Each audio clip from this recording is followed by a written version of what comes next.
roses, welcome to another one of the critically acclaimed, award-winning Wrestling Revolution reviews of Smackdown. As you can see, Rapture didn't happen. Because I know I'd be raptured out. I mean, you know, because God wants me there. Fast. But, you know, I wasn't even planning on doing a review because I was expecting to be raptured. You know, I was figuring I'd slide on by, get raptured out. Nope. Stuck here. I was partying till 6 o'clock. And then once 6 o'clock hit, I'm like, damn, I have to do my Smackdown review now. Anyway, so I'd like to thank my new subscribers, who is Roskala 99 Ruffles, Mr. Corey Young 2010, Jacob 4044, Halo Steven 1997, and Second City Savior 11. I'd also like to plug WrestlingRevolution.com, the epicenter for all of your wrestling needs. I'd like you to go to that site and post your predictions in the forum for the pay-per-view prediction contest. First place, which this season, Season 3, ends at SummerSlam. First place wins the Jerry Show DVD set, which is Chris Jericho and the Big Show's DVD sets. Second place gets a t-shirt, keychain, and magnet of their Revolution member choice. And third place gets a magnet and keychain of a Wrestling Revolution magnet and keychain. So go to the site, sign up, sign in, and predict away. Over the limits this Sunday. Tomorrow. Alrighty. I'd also like to address the passing of the Macho Man Randy Savage. You know, Macho Man Randy Savage has always been one of my favorites. You know, it's not that he really, I mean, he did epic stuff, don't get me wrong, but it's not like he ever did anything so epic. He was always there. And Macho Man, honestly, always reminded me, nowadays, of Chris Jericho. Because the Macho Man was always willing to put somebody over, always cut good promos, and always was good in the ring.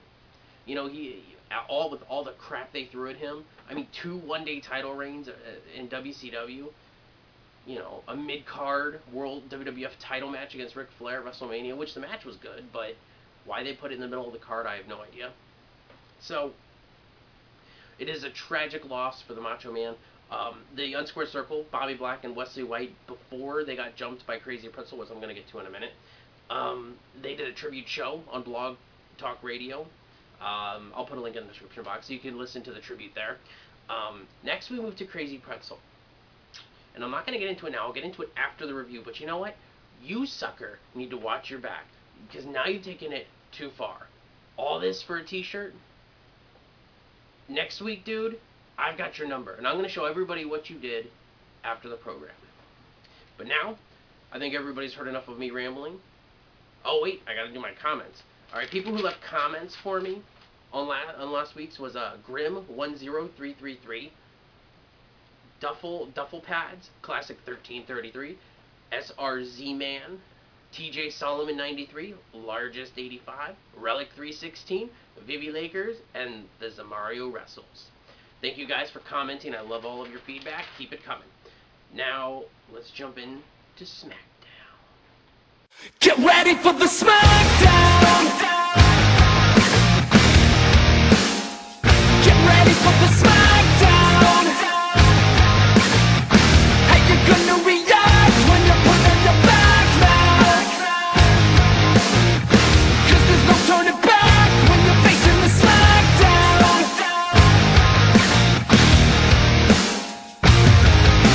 This week's Smackdown is in my backyard of Corpus Christi, Texas. Like to kick it off with they kick it right off with the first match of the night, which is Christian versus Sheamus. I gave this match 4 out of 5 Black Rangers. I thought this was a great match. I thought it was a great match to kick off the show. Christian was a great light heavyweight, and Sheamus was a great heavyweight. These two worked really well together. There were some great spots in this match. In the end, Christian reversed a Celtic Cross into an inside cradle and pinned Sheamus. Clean win by Christian. Awesome. After the match, Mark Henry comes out, and Sheamus and Mark Henry are double teaming him, and then Randy Orton comes out. but he takes his good old time getting to the ring. So, guess we can see the view building there. After that, we have something that's called From the Vault that WWE did. I didn't know that Disney owned WWE now. You know, they have the Vault thing going on.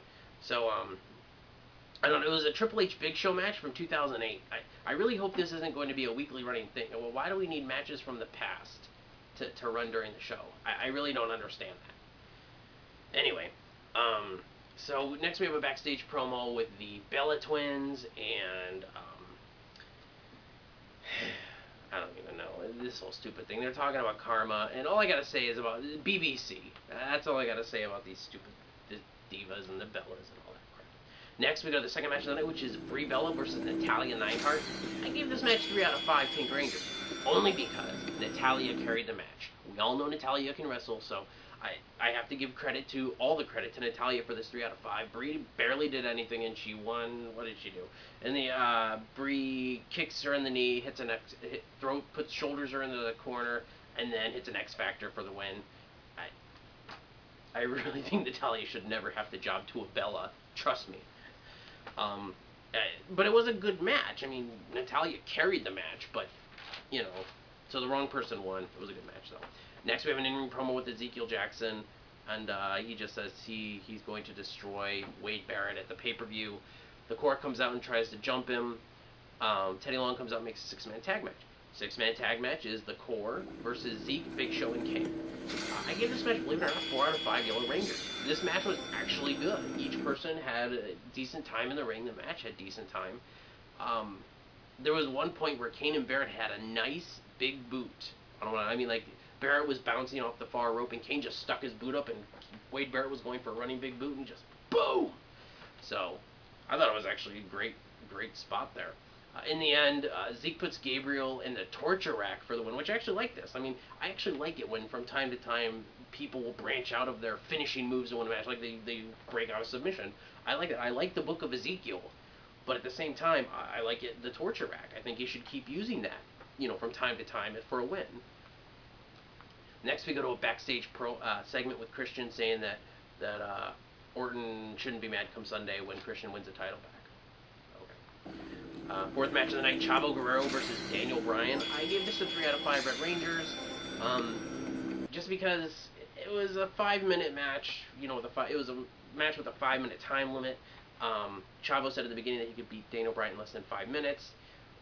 It was a great match. I wish they would have kept it going, but once that 5-minute mark hit, they stopped, and Chavo was going to beat up Daniel Bryan, and obviously Chavo did not beat Daniel Bryan in 5 minutes, so Sin Cara came out and did his little entrance thingy, and I think he Hurricanrana Chavo to the outside of the ring.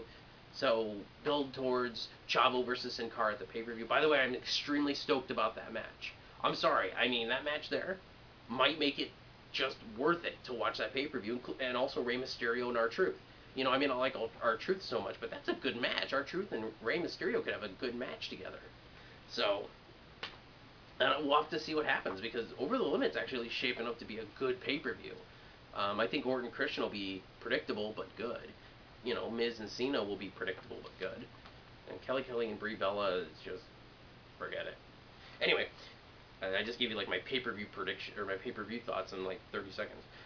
Next we have an in-ring promo with Rhodes and DiBiase. I guess Priceless is back together. Cody Rhodes makes Ted DiBiase put a bag over his head and say his name is Corpus Christi, or Corpus Christi, whatever, however you say the name of the city. And yeah, so, and then Ted DiBiase has this funny accent throughout the whole thing. I don't know. Fifth match of the night, though, is a squash match with Ted DiBiase versus Trent Beretta. Believe it or not, I gave this 2 out of 5 White Rangers. Only because, yeah, it was a squash match. But Trent Beretta got a decent amount of offense in. Ted DiBiase hit the Dream Street? No, not the Dream Street. I don't know what, $1 Million Dream Rush, like, slam or whatever. And, he got the win. It was a squash match. It was a good squash match, in my opinion. And plus, it built a story between DiBiase and Rhodes. I'm really hoping that they build a feud between these two, not a tag team between these two, because these two guys need to stay in singles. Rhodes is doing really well in singles, and DiBiase needs to figure out what he's doing in general. Alright. The sixth match of the night, which is another squash match, is the Great Khali, the Punjabi Nightmare or whatever they call him, versus Jey Uso. I give this 2 out of 5 Alpha 5s because this is another squash match that was decent. I mean, as decent as can be with the Great Khali, and it kind of rolled this storyline along, but it didn't like. I was so afraid that because like what happened was, the Great Khali was doing his thing, and then this Jinder guy came out, looking at the Great Khali. Great Khali got out of the ring and was staring down on Jinder. I thought Khali was going to get counted out, but then, Jinder slapped Khali. Khali got back in the ring, squashed Jey Uso, and pinned him. And the reason why I thought this was a good squash match was because it built the story well. Khali won the match. It wasn't a DQ win. It wasn't, so I gave it a 2. I actually enjoyed the squash match. Squash matches are okay as long as you do them well. This was they had 2 well done squash matches tonight because they told story with it. Backstage pro with Randy Orton says that Christian's okay at 99% for the pay-per-view, because he was letting him get jumped earlier that night. Whatever. 7th match of the night, which is Randy Orton versus Mark Henry. I gave this 3 out of 5 Green Ranger. This was a good heavyweight versus super heavyweight match. Mark Henry is a great in-ring worker. Randy Orton's a great in-ring worker. I like SmackDown's roster right now. I know a lot of people are like, oh, they need more main eventers. Why? Why does SmackDown need more main eventers? Why do we need more Cenas on there? Why do I like the roster they have. They have a really good roster of talented wrestlers. If they would move Evan Bourne over, if they would move John Morrison over, and if they would move Zack Ryder over, they would have a very, very solid card. Unfortunately, those 3 people did not move over from Raw, so we're kind of, they're kind of stuck in the talent destroyer known as Raw. But anyway, in the end, it was a great match. But then Sheamus came out and got Henry DQ'd. They both start jumping Mark Henry, and of course, Christian comes out to make the save, but takes his good old time getting to the ring. So they're kind of doing this back to one another here. But in the end, Christian and Orton clean house. Orton hits a nice RKO on Mark Henry, I thought. They shake hands at the end, and that's the go-home show for Over the Monday. What did I give the night as a whole? 4 out of 5 Blue Rangers. I thought it was a very solid night of wrestling. I thought that even though there were 2 squash matches, I thought they were very well done. The promo work was well done. Michael Hayes, my hat's off to you, man. I thought I think you're doing a great job for the people that you have, and you have great talent on that show. You're using Chavo, you're using Daniel Bryan, you're using the talent you have, and you're doing it well. So Michael Hayes, my hats off to you. You did a great job this week as well as the weeks prior. I don't think there's been a week that I haven't been satisfied with SmackDown in a while. Now we move on to Crazy Pretzel. First off, I have to show the footage here of what happened. I got another stupid VHS tape in the mail today, and look what it had.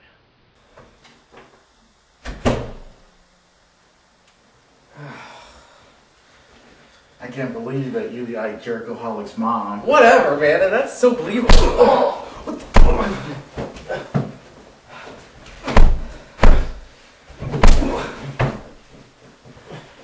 Told you guys, things were gonna start changing around here.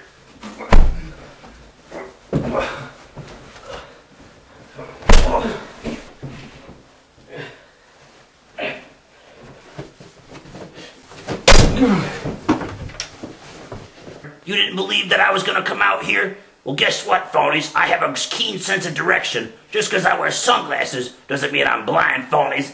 And I got something for you. This is 32 cents. This is all your Wrestling Revolution merchandise is worth. If you guys want a good shirt, a shirt that'll say Crazy Pretzel on it, and on the back of it, it'll say things are gonna start changing around here. And to show all you phonies that I'm serious.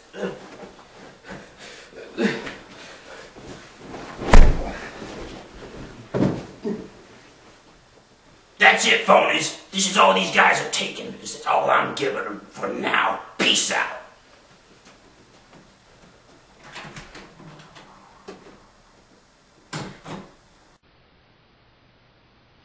Pretzel, you've gone too far.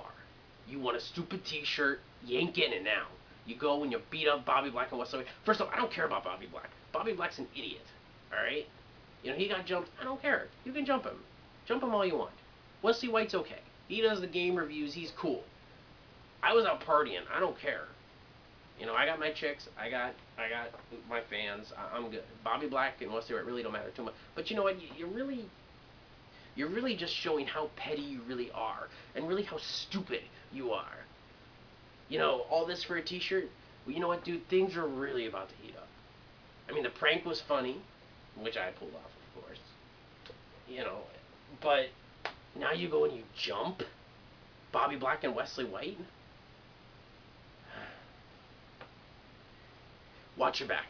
That's all I gotta say. Because you know what? The wrestling revolution ain't taking nothing from nobody. So if you want some, come get some. I'm Grumpy Cheeto, and I am Rapture.